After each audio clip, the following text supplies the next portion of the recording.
Panamá Hoy.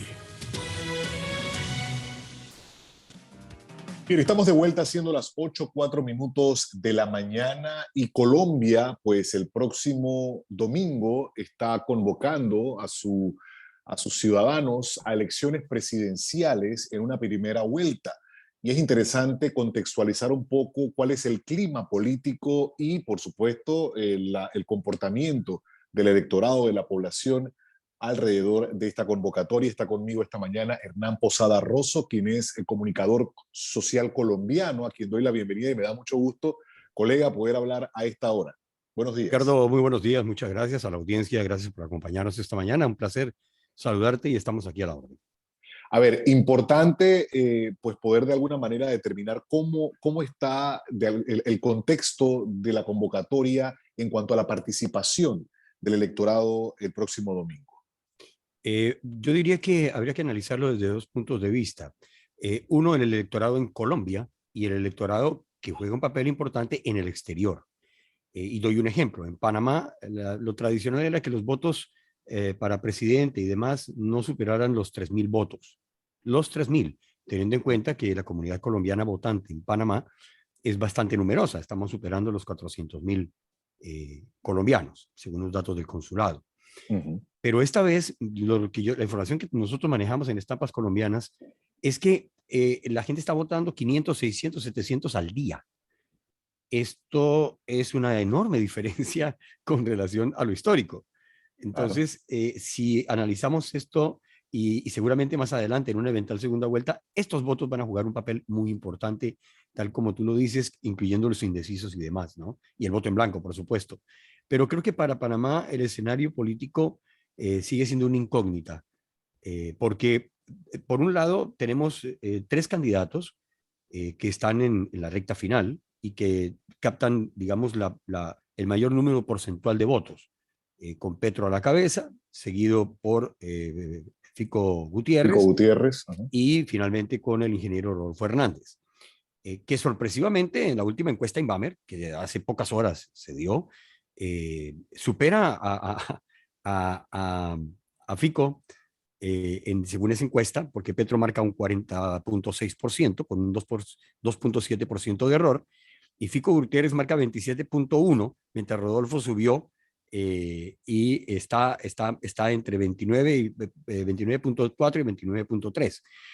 Esto es sorpresivo porque no se esperaba que él llegase a ocupar, digamos, el segundo lugar de esta Rodolfo carrera, Hernández, ¿no? nos referimos. Rodolfo Hernández, el ingeniero, sí, sí. Con sus propuestas que son muy particulares, ¿no? Él ha sido muy cáustico en su campaña electoral, ¿no? Que lo han denominado algunos sectores, entiendo, de ultraderechista.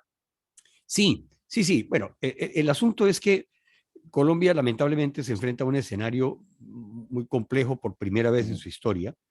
Y lo digo primera vez en el sentido de que un candidato de izquierda, como es Gustavo Petro, Señor Petro, sí. sí, llegue a la presidencia, porque, bueno, hay unos antecedentes, la gente le saca a relucir que fue guerrillero, que estuvo participando en la toma del Palacio de Justicia donde murió mucha gente, a sus alianzas con, según lo que dicen sus detractores y que se han conocido además, su alianza con Venezuela. Se dice que es un títere de Maduro, que Maduro está financiando. En fin, se dicen muchas cosas, ¿no? ¿Y qué Pero lo que podría de sí, alguna manera, Hernán, disculpa ahí que no, haga no te esta preocupes. interrupción, pero qué podría de alguna manera llevar esa tendencia hacia la figura de Petro? Yo creo que hay un sector muy descontento de la población colombiana. El discurso populista en todos los países funciona muy bien cuando se hace con inteligencia, y Petro es un tipo inteligente. Entonces, yo creo que ese descontento lo está capitalizando la campaña del señor Gustavo Petro, por un lado. Por otro lado, creo que el manejo que él le ha dado a la campaña, sembrando una serie de dudas, diciendo que lo quieren matar sin ninguna prueba, diciendo que hay fraude en las elecciones sin ninguna prueba, en fin, una serie de acusaciones que evidentemente, desde el punto de vista legal, por decirlo de alguna manera, si tú acusas a alguien, tienes que mostrar una prueba. Pero él lo Claro. dice en plaza pública, pero sin mostrar pruebas. Esto socava realmente, en mi opinión, la seriedad de una campaña. porque si tú, por ejemplo, en la campaña de Fico Gutiérrez, y yo soy absolutamente neutral como periodista, pero en la campaña de Fico Gutiérrez se descubrieron cámaras y micrófonos.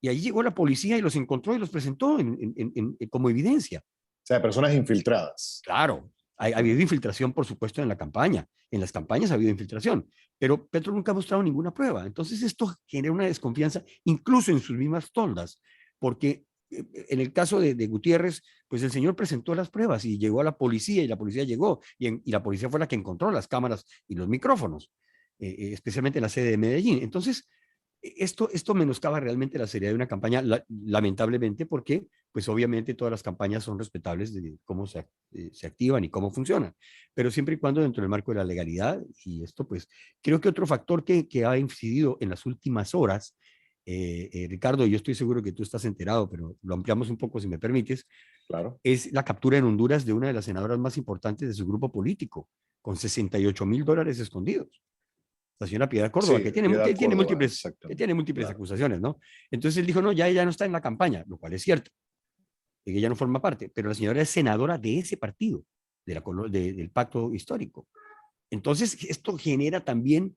Una contradicción, ¿no? exacto, exacto. Entonces, la gente comienza a repensar el tema y esto puede incidir, en mi opinión, puede incidir en una posible segunda vuelta e incluso ahora en la primera vuelta, porque la gente está viendo que varias personas vinculadas a esa campaña han tenido serios problemas. Creo que todas las campañas siempre tienen, le sale, Salen los trapos, claro. exacto, le sale el gato negro, pero en Ahora, este caso, evidentemente. ahora, quien tiene de alguna manera, y me corregirá si estoy equivocado, Hernán, la posibilidad en primera posición de esa segunda vuelta es Petro.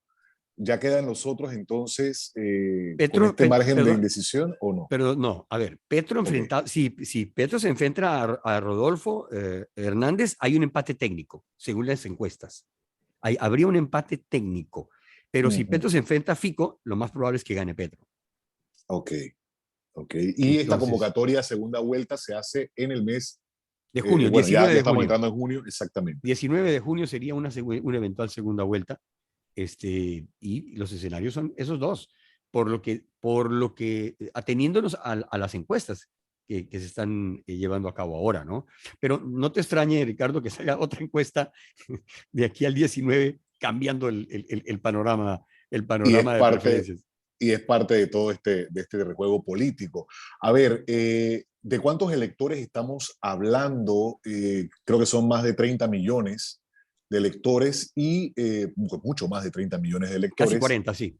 casi 40. ¿Y el porcentaje en participación generalmente cuál es? Es lo que te comentaba al inicio de esta amable charla. Ajá, Históricamente era bajo, era bajo, pero ahora las cifras que se están dando, repito, tanto en el exterior como en Colombia, es de una participación alta.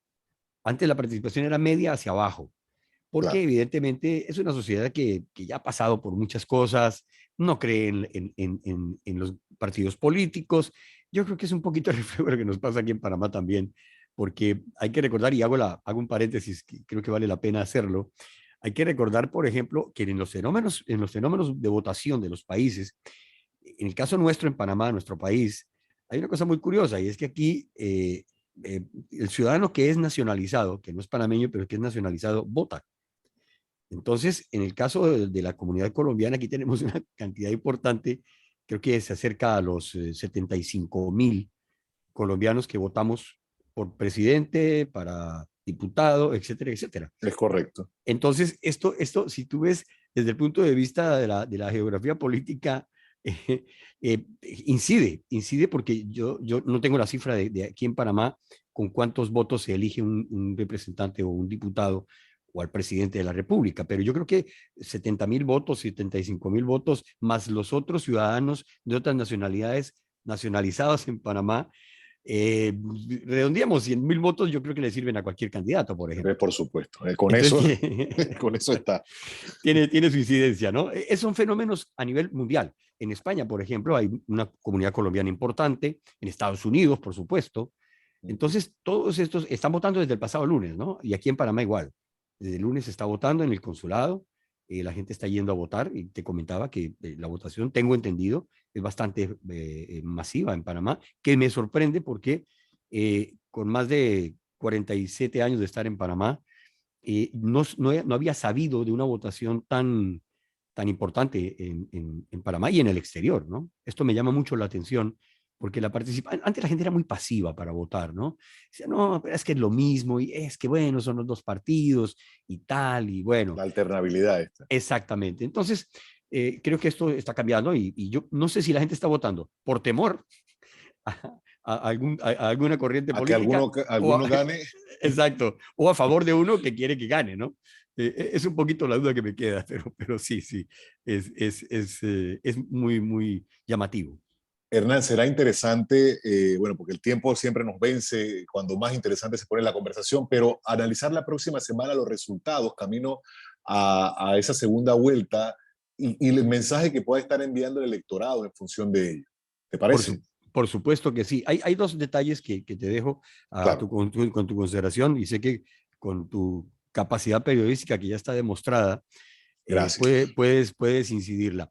Mira, lo que creo no solamente es eso, que sin duda va a generar un análisis muy importante, haciendo énfasis en la importancia que para Panamá tiene. Esto es importante resaltarlo y seguramente el tiempo me dará la razón. Es que cualquiera de los dos que gane tienen importancia para Panamá y repercute en Panamá. Claro, claro que sí. Porque lo que se dice, lo que los expertos financieros, por ejemplo, con los que he hablado, me dicen, Hernán, el asunto es el siguiente, si gana la izquierda colombiana, Panamá se beneficia, ¿por qué? Porque los capitales se van a mover, no hay nada más nervioso que el dinero, y los capitales se van a mover a un país como Panamá, de una manera, no diría que masiva, pero sí importante. Ujú. Si gana el otro candidato, se mantiene la estabilidad en ese sentido y la buena relación con Panamá. Entonces, por ser vecinos, evidentemente nos interesa y nos debe llamar la atención de cómo se desenvuelve este torneo electoral en Colombia. Y vamos a estar atentos a ello precisamente por esos efectos que pues puede producir la elección de uno u otro candidato. Hernán, muchas gracias por la oportunidad de esta conversación esta mañana. No, Ricardo, a ti muchas gracias, a tu masiva audiencia, gracias por permitirme comentar algo sobre este tema que sigue siendo de gran importancia. Muchísimas gracias, una feliz mañana y nos veremos muy pronto. Por supuesto que sí. Son las 8:17 minutos de la mañana. Avanzamos.